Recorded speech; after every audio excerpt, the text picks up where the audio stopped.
This whole fake law thing, this whole thing with these judges coming against the president with orders. Yeah, this. Tell me about how does that work? Can you help me understand this? Everybody talked about the Supreme Court, and I was one. I think I may have said it on your program beforehand. You got to understand that this is not just about the Supreme Court. This is about the appointment of judges throughout the federal judicial system.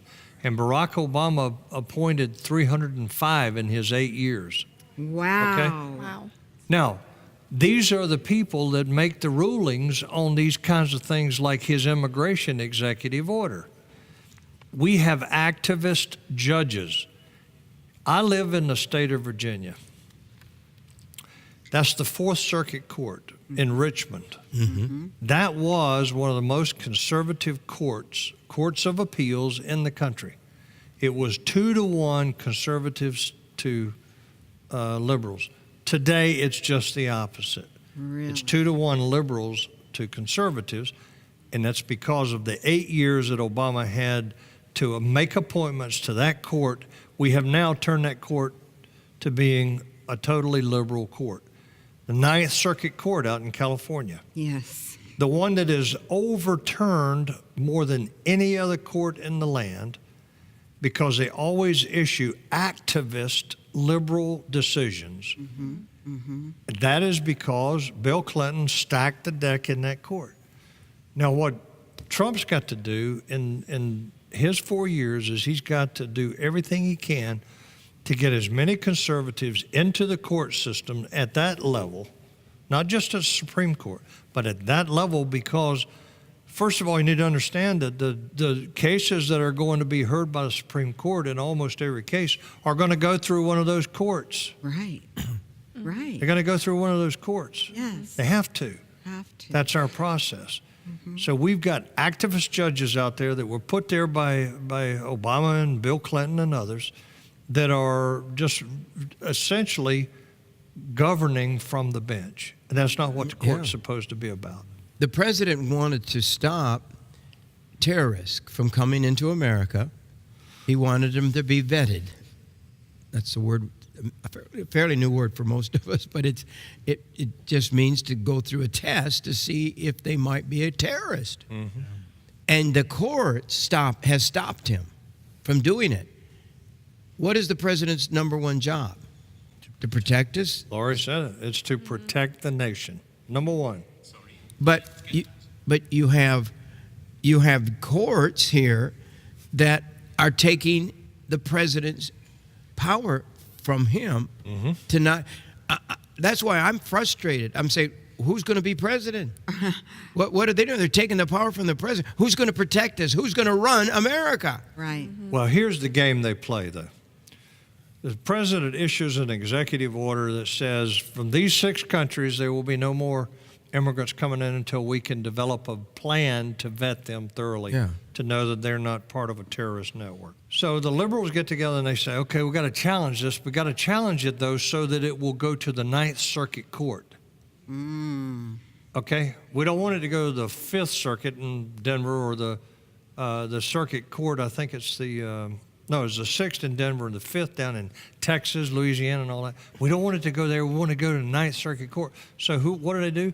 They get a guy in state of Washington to judge up there to write an order saying that this executive order will not be adhered to. This is unconstitutional.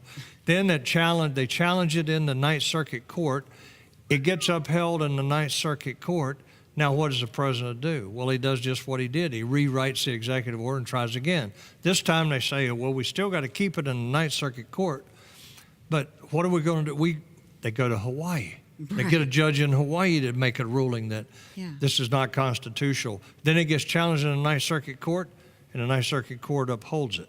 So this is the game they play. Wow.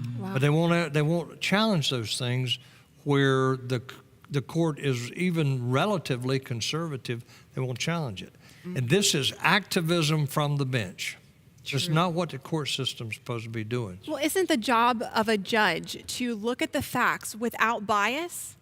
I mean, you're saying that these judges have activist agendas. Aren't they, they say justice is blind. Aren't they not supposed to insert their agenda into their rulings? They are absolutely not supposed to insert their agenda into their rulings. They are supposed to be equal justice for all.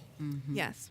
And what you see all the way to the Supreme Court is you see activist judges. I mean, stop and think about the fact that why are they there? Why does the president put them there, whether it's conservative or liberal? Because they think the way he does. They are inclined to support generally the kinds of things that he's trying to do. Remember when Harry Reid did the nuclear option? Yeah. Remember that? He cut off debate and said it'll only require a majority vote.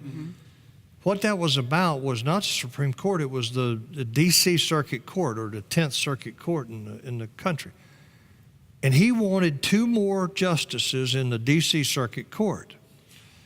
And the Republicans wouldn't play ball, they wouldn't go along with him, so he said, I'll do the nuclear option because we need 2 more justices. Let me tell you, they don't have a big enough workload for 2 more justices, period. But think about this. This is why he did it. Every challenge to the administration is adjudicated in the D.C. Circuit Court. So if there's somebody challenges, like on health care, they challenge the president legally, it goes to the D.C. Circuit Court.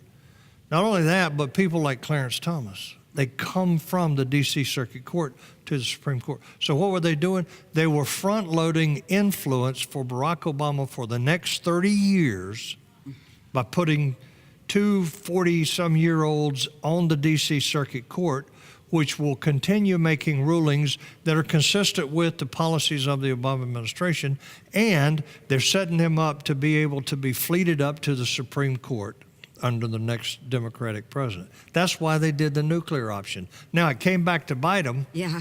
You know, they had a short-term gain, but a long-term loss because it came back to bite them. But that's what's happening in this court system. And these are activist judges. They are not impartial. They are not unbiased.